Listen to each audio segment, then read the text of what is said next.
நமக்கு தேவ வார்த்தைகளை போதிக்கும்படியாக திண்டுக்கல் பகுதியில் கர்த்தருடைய ஊழியங்கள் செய்கிற அன்புக்குரிய சகோதரர் ஜோசப் சகாயராஜ் அவர்கள் நமக்கு தேவ செய்தி வழங்கும்படியாக அன்போடு நான் கேட்டுக்கொள்கிறேன்.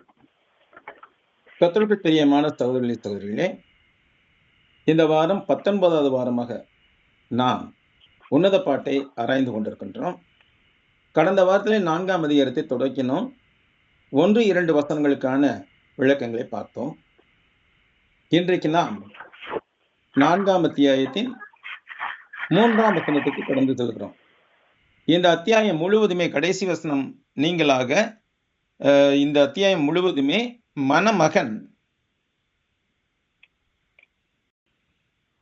மணவாளன் தன் மணவாட்டியின் அழகை புகழ்வதாக இருக்கின்றது. இது சாலமோன் சுலமீத்தின் அழகை புகழ்வதாக எழுதப்பட்டிருக்கிறது. ஆனால் மறைவான விளக்கம் என்னென்று பார்க்கும்போது, தேவன் இஸ்ரவேல் மக்களை புகழுதலையும் கிறிஸ்து தம்முடைய சபையை புகழுவதையும் இது உணர்த்துகிறது என்று நாம் கூறலாம். இப்பொழுது நாம் 3ஆம் வசனத்துக்கு கடந்து வருகிறோம். உன் உதடுகள் சிவப்பு நூலுக்கு சமானமும் உன் வாக்கு இன்பமுமாய் இருக்கிறது. உன் முக்காட்டின் நடுவே உன் கன்னங்கள் வெடித்த மாதளம் பழம் போல் இருக்கிறது. இதிலே உன் வாக்கு என்று தமிழிலே போடப்பட்டிருக்கிறது.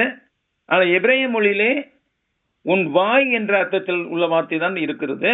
ஆங்கிலத்திலும் யுவர் மவுத் என்று தான் சொல்லப்பட்டிருக்கிறது. வாயிலிருந்து வருகின்ற வார்த்தைகள் தான் முக்கியத்துவம் என்பதனாலோ என்னவோ தமிழில் உன் வாக்கு இன்பமாய் இருக்கிறது என்று சொல்லப்பட்டிருக்கிறது. இப்ப அந்த 3 காரியங்களை என்ன பார்க்க போன்றோம். இவ்வசனத்தில் உள்ள வர்ணனைகளின் விளக்கம் என்ன என்று பார்க்கும்போது, சாலமோன் உன்னத பாட்டு 4:3ஆம் வசனத்தில் மணவாளன் தனது மணவாட்டியின் அழகை தெளிவான 3 உருவகங்களை பயன்படுத்தி விளக்குகின்றார். ஒன்று, அவருடைய உதடுகள் ஒரு கருஞ்சிவப்பு நூல் போன்றவை. தமிழில் சிவப்பு நூல் தான் போட்டிருக்கிறது. ஆனாலும் கூட அது ரெட் என்ற அர்த்தத்தில் வரவில்லை, ஸ்கார்லெட் என்று சொல்லப்படுகிறது. ஸ்கார்லெட் என்பது கரும் சிகப்பு என்றுதான் சொல்ல முடியும். அவருடைய உதடுகள் ஒரு கருஞ்சிவப்பு நூல் போன்றவை. இது ஒரு மென்மையான துண்டு போன்றது. இதுல வேறு எந்த விதமான அசுத்தமும் இல்லை என்று சொல்லுகிறார் மணவாளன். இது தொழுநோயாளியின் உடல்களை போல தடிமனாகவோ வெண்மையாகவோ இல்லை. அந்த தடிமனாக வெண்மையாக இருந்தால் அது பாவத்தின் ஆட்கொண்டிருப்பதை குறிக்கிறது. அப்படி இருந்தால் அவை அசுத்தமானவை அல்லது மூடப்பட வேண்டும் என்றே நியாயப்பிரமாணம் கூறியது. லேவியராகமம் 13:45 சொல்லப்பட்டிருக்கிறது. அந்த வியாதி உண்டாகி இருக்கிற குஷ்டரோகி வஸ்திரம் கிழிந்தவனாயும் தன் தலையை மூடாதவனாயும் இருந்து அவன் தன் தாடியை மூடிக்கொண்டு, தாடினா வாயில்லாச்சும் மூடிக்கொண்டு தீட்டு என்று சத்தமிட வேண்டும் என்று சொல்லப்படுகிறது. ஆனால் இங்கே மணவாட்டியின் உதடுகள் கரும் சிவப்பாய் இருக்கின்றன. இந்த சிகப்பு என்பது இயேசு கிறிஸ்துவின் இரத்தத்தை அடையாளப்படுத்துகிறது. இது பாவம் என்ற தொழுநோயை சுத்தப்படுத்துகிறது, மேலும் உதடுகளை மூடுகிறது. ராகாபின் கருஞ்சிவப்பு நூல் கூட அந்த வகைப்பட்டதுதான். எப்படி? யோசுவா 2:18 பார்க்கின்றோம். அப்பொழுது அந்த மனுஷர் அவளை நோக்கி, இதோ நாங்கள் தேசத்துக்குள் பிரவேசிக்கும் போது நீ இந்த சிவப்பு நூல் கயிற்றை எங்களை இறக்கிவிட்ட ஜன்னலிலே கட்டி உன் தகப்பனையும் உன் தாயையும் உன் சகோதரர்களையும் உன் குடும்பத்தார் யாவரையும் உன்னிடத்தில் உன் வீட்டிலே சேர்த்துக்கொள். இங்கேயும் கூட சிவப்பு நூல் கயிறு என்று தமிழில் மொழிபெயர்க்கப்பட்டிருக்கிறது. ஆனால் எபிரேயத்திலையும் ஆங்கிலத்திலையும் ஸ்கார்லெட் கார்டு என்றுதான் சொல்லப்பட்டிருக்கிறது. ரெட் கார்டு என்று சொல்லப்படவில்லை, ஸ்கார்லெட் கார்டு. ஸ்கார்லெட் என்றால் ஏறக்குறைய ரத்தம் போன்ற சிகப்பு, கரும் சிகப்பு. ஆக இங்கே ராகாபின் வீட்டிலே தொங்கவிடப்பட்ட அந்த நூல் கரும் சிவப்பு நிறத்தில் இருந்தது. அந்த கருஞ்சிவப்பு கயிறு கூட மக்களை மீட்பதற்கு பயன்பட்டது. பிரியமானவர்களே, இங்கே பார்க்கும்போது உன் உதடுகள் கரும் சிவப்பு நூல் போன்றவை என்று சொல்லும் போது அதிலே இயேசுவுடைய ரத்தம் அடையாளப்படுத்தப்படுகிறது. விசுவாசிகளுக்கான மீட்பும் அங்கே குறிக்கப்படுகிறது. அடுத்து 2வது, உன்னுடைய வாக்கு, உன்னுடைய வாய். தமிழில் சொல்லப்பட்டிருக்கிறது வாக்குன்னு, இங்கிலீஷில் சொல்லப்பட்டது ஹர் மவுத். எபிரேயத்திலே ஹர் மவுத் என்ற அர்த்தத்தில் தான் இருக்கிறது. உன்னுடைய வாக்கு அல்லது உன்னுடைய வாய் இன்பமானது. இது உதடுகளிலிருந்து தனித்திருக்கும் அம்சம் அல்ல. எது? வாக்கு அல்லது பேச்சு என்பது. ஆனால் உதடுகளிலிருந்து வெளிவருவதாக உள்ளது. எபிரேய வேதாகமத்தில் ஆண்டவர் மவுத் என்ற அர்த்தத்தில் உள்ள வார்த்தை தான் ஒமிட் பாரக் என்ற வார்த்தை தான் உள்ளது. ஆங்கில மொழிபெயர்ப்பிலும் உன் வாய் என்றுதான் உள்ளது. ஆனால் தமிழில் உன் வாக்கு என்று மாற்றப்பட்டுள்ளது. இதுக்கு பின்வரும் வசனங்களை கொஞ்சம் கவனித்தால் கொஞ்சம் உபயோகமாக இருக்கும். செப்பனியா 3:9 அப்பொழுது ஜனங்கள் எல்லாரும் கர்த்தருடைய நாமத்தை தொழுது கொண்டு ஒருமனப்பட்டு அவருக்கு ஆராதனை செய்யும்படிக்கு அவர்கள் பாஷையை சுத்தமான பாஷையாக மாற பண்ணுவேன். இந்த பாஷை அல்லது மொழி என்பது வாயிலிருந்து வெளிவருவதாய் இருக்கிறது. அதே மாதிரி கொலோசியர் 4:6 பார்க்கிறோம், அவனவனுக்கு என்னென்னபடி உத்தரவு சொல்ல வேண்டும் என்று நீங்கள் அறியும்படிக்கு உங்கள் வசனம் எப்பொழுதும் கிருபை பொருந்தினதாயும் ஒப்பால் சாரமேறினதாயும் இருப்பதாக. இங்கு வசனம் என்பது வாயிலிருந்து பிறக்கின்ற வார்த்தைகளை குறிக்கிறது. வசனம் வேதாகம வசனங்கள் அல்ல. இங்க உங்கள் வசனம் என்று சொல்லும்போது வாயிலிருந்து பிறக்கின்ற வார்த்தைகள், அது வேதாகம வசனமாக இருக்கலாம். நம்முடைய வாயிலிருந்து பிறக்கின்ற வார்த்தைகள் எப்பொழுதும் கிருபை நிறைந்ததாயும் உப்பால் சாரமேறினதாயும் இருப்பதாக என்று சொல்லப்படுகிறது. அதே மாதிரி யாத்ராகமம் 6ஆம் அதிகாரம் 12ஆம் வசனத்திலே மோசே சொல்லுகிறார், மோசே கர்த்தருடைய சன்னிதானத்தில் நின்று, இஸ்ரவேல் புத்திரரே எனக்கு செவி கொடுக்கவில்லை, பார்வோன் எனக்கு எப்படி செவி கொடுப்பான்? நான் விருத்த சேதனம் இல்லாத உதடுகள் உள்ளவன் என்றான். உதடுகள் சுத்தமில்லை என்பதால் அவற்றினின்று வெளிவரும் வார்த்தைகளும் சுத்தமற்றவை என்று இங்கு உணர்த்தப்படுகிறது. நான் விருத்த சேதனம் இல்லாத உதடுகள் உள்ளவன் என்று சொல்லுகிறேன். அடுத்ததாக 3வது பாயிண்ட், நம்ம 2 பாயிண்ட் பார்த்திருக்கிறோம். ஒண்ணு அவருடைய உதடுகள் கருசிவப்பு நூல் போன்றவை. அடுத்து அவருடைய வாக்கு இன்பமானது. அடுத்து முக்காட்டின் நடுவில் உள்ள அவருடைய கன்னங்கள் வெடித்த மாதுளை துண்டுகளை போல் உள்ளன. இங்கு கன்னங்கள் என்று தமிழில் மொழிபெயர்க்கப்பட்டுள்ளது. ஆனால் எபிரேய மொழியில் இவ்விடத்தில் ராக்பேட்டக், அதாவது இவர் டெம்பிள், டெம்பிள்னாக்க நெற்றிக்கு சொல்லப்படுறது. ஃபோர்ஹெட் இப்ப சொல்றோம். பழைய ஆங்கிலத்திலே டெம்பிள் என்றுதான் சொல்லப்படுகிறது. இது நெற்றி. அப்ப இங்க நெற்றி என்பதான் நேரடியான அர்த்தமாக இருக்கிறது, கன்னங்கள் அல்ல. அடுத்து மாதுளை என்பது வெடிக்கும் போது அல்லது வெட்டப்படும் போது அது வரிசையாக சிவப்பாக பளபளவென்று ஒளிரும் விதைகளை காட்டுகிறது.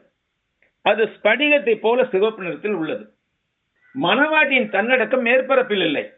ஏனெனில் அவளது நெற்றியில் அல்லது கன்னங்களில் மாதுளை முத்துக்கள் போன்று ஒளிர்விடும் மருக்கள் இருக்கின்றன. ஆனால் அவளது இருதயத்தின் உள்ளே அவளது அடக்க உணர்வு மறைந்திருக்கிறது. அதை இயேசு கிறிஸ்துவால் பார்க்க முடியும். இதை பற்றி பின்னாட்களில் பேதுரு சொல்லும் போது 1 பேதுரு 3ல 3வது 4வது வசனங்களை சொல்லுகிறார். மயிரை பின்னி பொன்னாபரணங்களை அணிந்து உயர்ந்த வஸ்திரங்களை உடுத்திக் கொள்ளுதலாகிய புறம்பான அலங்கரிப்பு உங்களுக்கு அலங்காரமாயிராமல் அழியாத அலங்கரிப்பாயிருக்கிற சாந்தமும் அமைதலும் உள்ள ஆவியாகிய இருதயத்தில் மறைந்திருக்கிற குணமே உங்களுக்கு அலங்காரமாய் இருக்கிறது. அதுவே தேவனுடைய பார்வையில் விலையிடப்பட்டது என்று பெண்களுக்கு சொல்லுகிறார். அதை பொதுவாக சபை என்ற மணவாட்டி கூட நம்ம எடுத்துக்கொள்ளலாம்.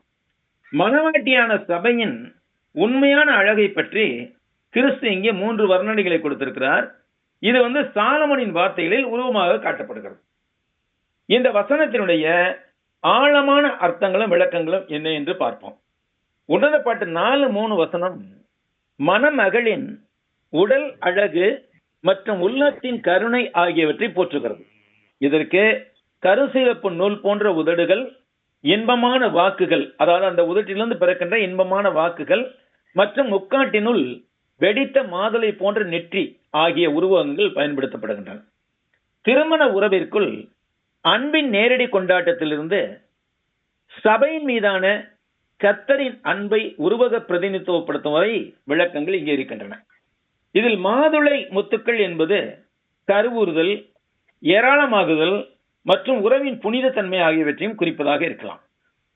நேசம் மற்றும் அன்பின் விளக்கங்கள். கருஞ்சிவப்பு நூல் போன்ற உதடுகள், இது அழகான மற்றும் கவர்ச்சிகரமான உதடுகளை குறிக்கிறது. அவைகள் குறிப்பிடத்தக்க அழகானவை மற்றும் நேர்த்தியானவை. இது மகிழ்ச்சியான பேச்சையும் நெருக்கமான தொடர்புக்கான விருப்பத்தையும் குறிப்பதாக உள்ளது. முக்காட்டிற்குள் மாதுளை தொண்டு போன்ற நெற்றி, இந்த ஒப்பீடு மணவாட்டியினுடைய முகத்தின் அழகை குறிப்பதாக உள்ளது. குறிப்பாக அவளுடைய நெற்றியை சுற்றியுள்ள பகுதி, அவளுடைய தலைமுடி மற்றும் முக்காடுகளால் ஓரளவு மறைக்கப்பட்டிருப்பதை குறிக்கிறது. ஏராளமான விதைகளை கொண்ட மாதுளை கருவுறுதல், அழகு மற்றும் மிகுதியை குறிக்கிறது. முக்காடு என்பது அடக்கம் மற்றும் ரகசியத்தின் கூறுகளை சேர்க்கிறது. இந்த வசனம் பற்றிய உருவகமான மற்றும் ஆன்மீக விளக்கங்கள், ஆவிக்குரிய விளக்கங்கள் என்னவென்று பார்க்கும்போது, சபையின் மீதான கர்த்தரின் அன்பு. இந்த கண்ணோட்டத்தில் மணமகன், மணவாளன் என்பவர் தேவன் அல்லது கிறிஸ்துவை குறிப்பவராக இருக்கிறார். மணமகள், மணவாட்டி என்பவள் இஸ்ரவேல் மக்கள். இப்ப இந்த காலத்திலே சபையை குறிப்பவளாக இருக்கிறார். அழகு பற்றிய இந்த சித்தரிப்புகள் தேவன் தம் மக்கள் மீது கொண்டுள்ள உண்மையான அன்பை பிரதிபலிக்கின்றன. ஏனென்றால் அன்பு காட்டுபவரிடத்தில் தான் நம்ம அழகை பற்றி பேச முடியும். எல்லார்ட்டையும் பேச மாட்டோம் நம்ம அழகை பற்றி. அன்பு காட்டுபவரிடம், அல்லது நாம் யாரிடத்தில் அன்பு செலுத்துகிறோமோ அவர்களிடம், அல்லது நம்மீது யார் அன்பு செலுத்துகிறார் அவர்களிடம் தான் அழகை பற்றி பேசுவோம். ஆக தேவன் தம் மக்களை நேசிக்கிறார், அளவற்ற வகையிலே அன்பு செலுத்துகிறார். அவருடைய அன்பு அகேப் என்ற அன்பை தவிர நெபேஸ் என்ற அன்பு கிடையாது. அகேப் என்பது தேவன் மனிதன் மீது செலுத்துகிற அன்பு. நெபேஸ் என்பது மனிதன் தேவன் மீது செலுத்துகிற அன்பு. தேவன் மனிதன் மீது செலுத்துகிற அன்பானது அளவற்றது, ஆழமறியாதது, நீளமறியாதது, அகலமறியாதது. ஆனால் ஏதாவது இந்த நிபந்தனைகளுக்கு உட்படாதது தேவன் மனிதன் மீது செலுத்துகிற அன்பு. ஆனால் மனிதன் தேவன் மீது காட்டுகின்ற அன்பு ஒரு வரையறைக்குட்பட்டது, ஒரு நிபந்தனைக்குட்பட்டது, இப்படி எல்லாம் சொல்லுகிறார்கள். ஆக அழகு பற்றிய இந்த சித்தரிப்புகள் தேவன் தம் மக்கள் மீது கொண்டுள்ள உண்மையான அன்பை பிரதிபலிப்பாக இருக்கின்றன. உதடுகள் என்பவை நற்செய்தியின் இணக்கமான மற்றும் கருணைமிக்க கோட்பாடுகளை கூட குறிக்கலாம். அதே நேரத்தில் நெற்றி என்பது சபையின் உள்ளான அழகையும் அதனுடைய ஆவிக்குரிய தன்மையும் குறிப்பதாக இருக்கிறது. ஆவிக்குரிய முக்கியத்துவம் என்ன? இந்த வசனம் மனித குலத்துடன் தேவனின் உறவினுடைய புனிதத்தன்மை மற்றும் ரகசியத்தை கொண்டாடுவதாக காணலாம். இவைகள் இந்த உறவின் தனித்துவத்தையும் அழகையும் வலியுறுத்துகின்றன. தேவாலயம் மற்றும் உடன்படிக்கை. சாலமன் தேவாலயத்தில் தங்கத்தினால் செய்யப்பட்ட மாதுளம்பழங்கள் போன்றவை அலங்கார பொருள்களாக பயன்படுத்தப்பட்டன. இதுக்கு நிறைய வசனங்கள் இருக்கின்றன. 2 வசனங்கள் மட்டும் இங்கே பார்ப்போம். 1 ராஜாக்கள் 7:18 சொல்லப்படுகிறது, தூண்களை பண்ணின விதமாவது தலைப்பின் மேலுள்ள கும்பங்களை மூடும்படிக்கு கும்பங்கள் ஒவ்வொன்றிலும் பின்னலின் மேல் சுற்றிலும் 2 வரிசை மாதுளம்பழங்களை செய்வித்தான். அடுத்து 2 நாளாகவும் 3:16 சந்நிதிக்கு முன்னிருக்க சங்கிலிகளையும் பண்ணி தூண்களின் முனைகளின் மேல் பற்ற வைத்து 100 மாதுளம்பழங்களையும் பண்ணி அந்த சங்கிலிகளில் கோர்த்தான். இந்த மாதுளம்பழங்கள் எல்லாம் தங்கத்தினால் செய்யப்பட்டவை. தேவாலயத்திலே அலங்காரத்திற்காக பயன்படுத்தப்பட்ட மாதுளம்பழங்களாய் இருக்கின்றன. இந்த வசனம் மணமகளின் அழகை, மணவாட்டியின் அழகை தேவாலயத்துடன் தொடர்புடையதாக தெய்வீக ஆசீர்வாதத்துடன் நினைக்கிறது. இந்த வசனம் தேவனுக்கும் அவருடைய மக்களுக்கும் இடையிலான உடன்படிக்கை உறவுடன் தம்பதியினருக்கு இடையான நெருக்கமான அன்பை இணைப்பதாக காணப்படுகிறது. இவைகள் இரண்டுமே தேவனுக்கும் அவருடைய மக்களுக்கு இடையிலான உடன்படிக்கை உறவும் தம்பதிகளுக்கு இடையான நெருக்கமான அன்பும், இந்த இரண்டுமே குறியீட்டான ஆசீர்வாதங்களால், சிம்பாலிக் பிளஸிங், குறியீட்டு ஆசீர்வாதங்களால் நிறைந்துள்ளன. இப்பொழுது நாம் 4ஆம் வசனத்துக்கு கடந்து வருகிறோம். உன்னத பாட்டு 4ஆம் அதிகாரம் 4ஆம் வசனத்துக்கு கடந்து வருகிறோம். உன் கழுத்து, மணவாளன் மணவாட்டியை பார்த்து சொல்லுகிறார், உன் கழுத்து பராக்கிரமசாலிகளின் கேடகங்களாகிய 1000 பரிசைகள் தூக்கி இருக்கிற ஆயுதசாலையாக்கப்பட்ட தாவீதின் கோபுரம் போல் இருக்கிறது. மணவாட்டியின் கழுத்து பற்றிய ஒப்புமை கொஞ்சம் விளக்கி பார்ப்போம். சாலமோனின் உதப்பாட்டு 4:4 வசனம் மணவாட்டியின் கழுத்தை தாவீதின் கோபுரத்துடன் ஒப்பிடுகிறது. இது கண்ணியம், வலிமை மற்றும் கருணை ஆகியவற்றை குறிக்கும் ஒரு உருவகமாகும்.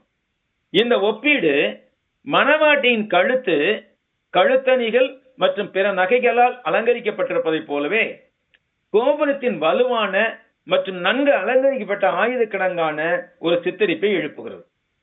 இது உடல் அழகையும் நேர்மையான உன்னதமான தன்மையையும் குறிக்கிறது. இந்த வசனம் ஒரு சிம்பாலிக் மீனிங்கையும் கொண்டுள்ளது, குறியீட்டு அர்த்தத்தையும் கொண்டுள்ளது.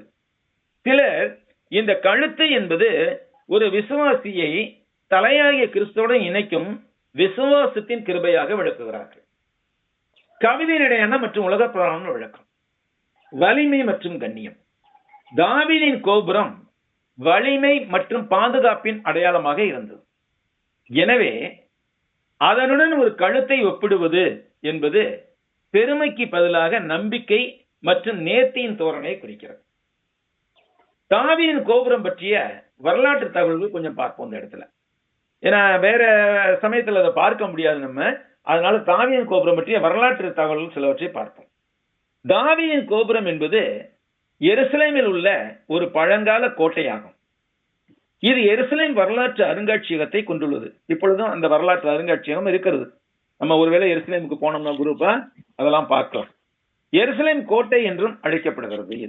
இது தாவீதின் கோபுரம் வந்து எருசலேம் கோட்டை என்றும் அழைக்கப்படுகிறது. இது அஸ்மானியன் காலத்தை சேர்ந்த, அதாவது கிமு 2ஆம் நூற்றாண்டில் 2ஆம் நூற்றாண்டை சேர்ந்த அஸ்திவாரங்களை கொண்ட ஒரு வரலாற்று வளாகமாகும். பின்னர் மகா ஏரோது போன்ற ஆட்சியாளர்களால் இது விரிவுபடுத்தப்பட்டது. இன்று இது ஒரு முக்கியமான வரலாற்று தளமாகவும் அருங்காட்சியகமாகவும் உள்ளது.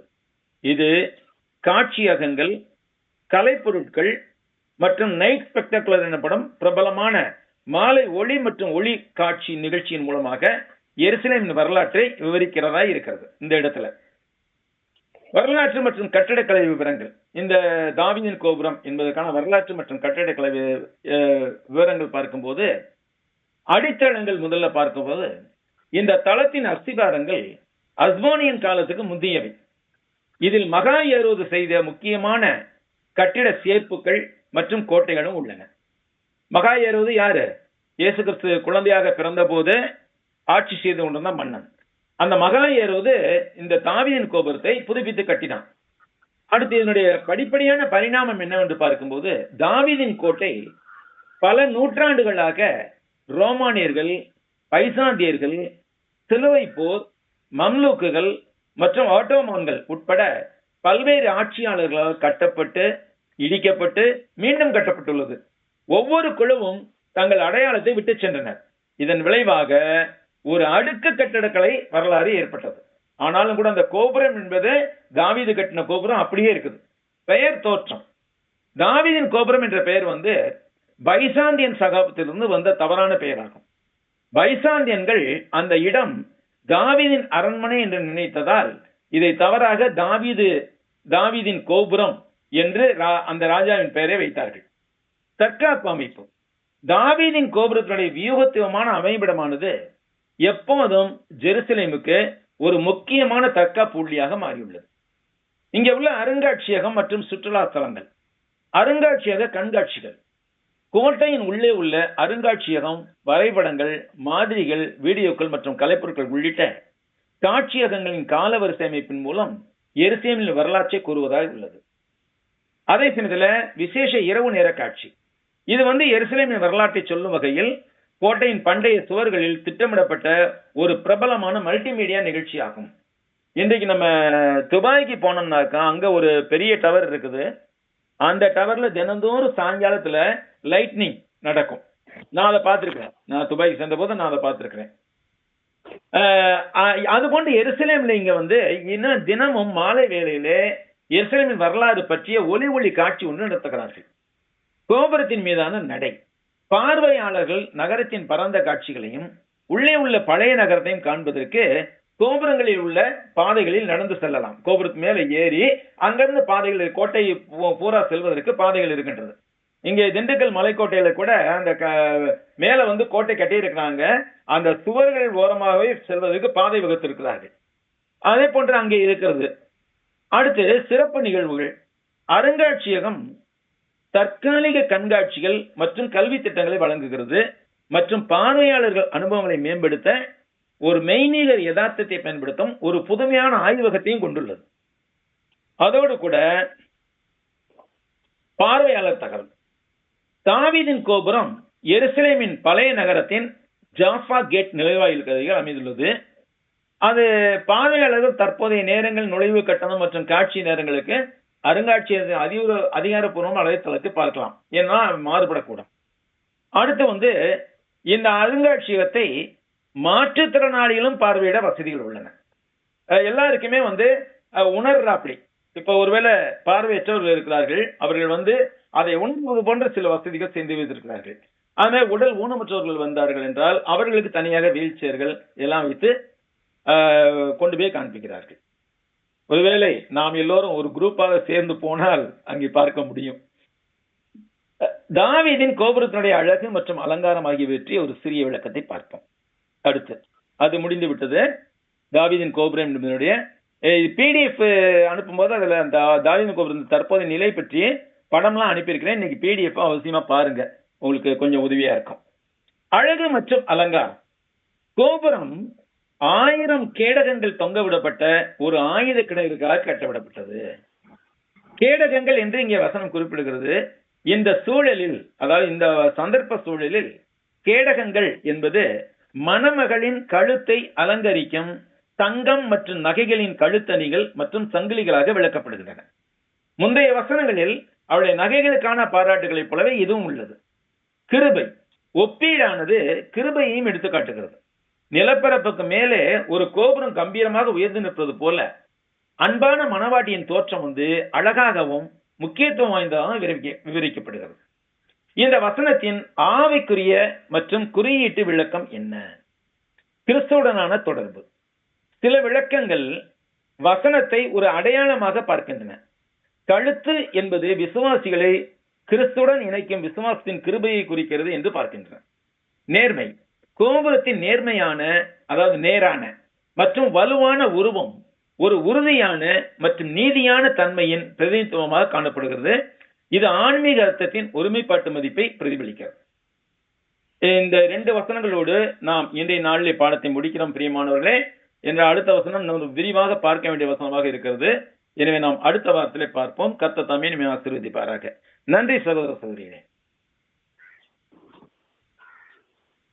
காலை வேளையிலே நாம் உன்னத பாட்டிலிருந்து நாம் மிக அருமையான சில விளக்கங்களை நாம அங்க பார்த்தோம்.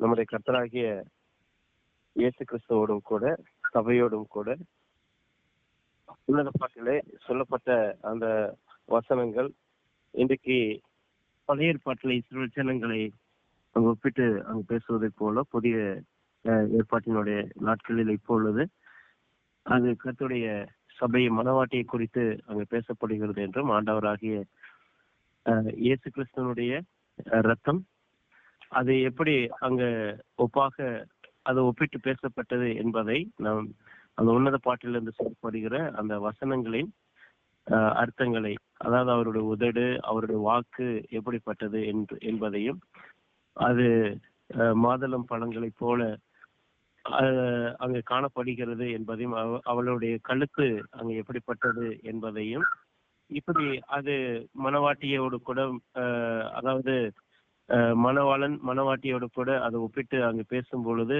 அது எப்படிப்பட்டதாக இருந்தது என்று நாம் உருவங்களின் அடிப்படையில் சொல்லப்பட்ட அந்த காரியங்களை நாம் எப்படி அதை எண்ணிக்கொள்ள வேண்டும் என்று மிக அருமையாக நமக்கு நேர்த்தியாக இந்த வசனங்களை நமக்கு இந்த நாளில் சகோதரர் அவர்கள் நமக்கு விளக்கி கொடுத்தார்கள். உண்மையாகவே அந்த ஒவ்வொரு காரியங்களையும் அதை நம்ம பார்க்கும் பொழுதெல்லாம் அது ஆச்சரியத்தை அது கொடுக்கக்கூடியதாக இருக்கிறது. அது ஒவ்வொரு விளக்கங்களும் அதுக்கு ஒப்பிட்டு சில வசனங்களை நமக்கு அங்கு குறிப்பிட்டு காண்பிக்கப்பட்டதை நம்ம பார்க்கிறோம். அந்த ரத்தம்பரம் சிவப்பு அப்படின்றத அது எந்த அளவிற்கு அது அங்க பேசப்படுகிறது என்பதை நம் வசனத்தோடு அதை ஒப்பிட்டு அதை நம்ம அர்த்தம் கொள்ளுகிறவர்களாக இருக்கிறோம்.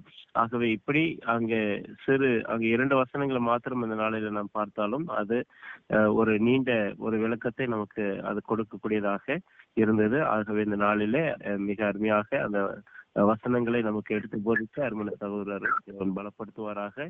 இப்பொழுது நாம்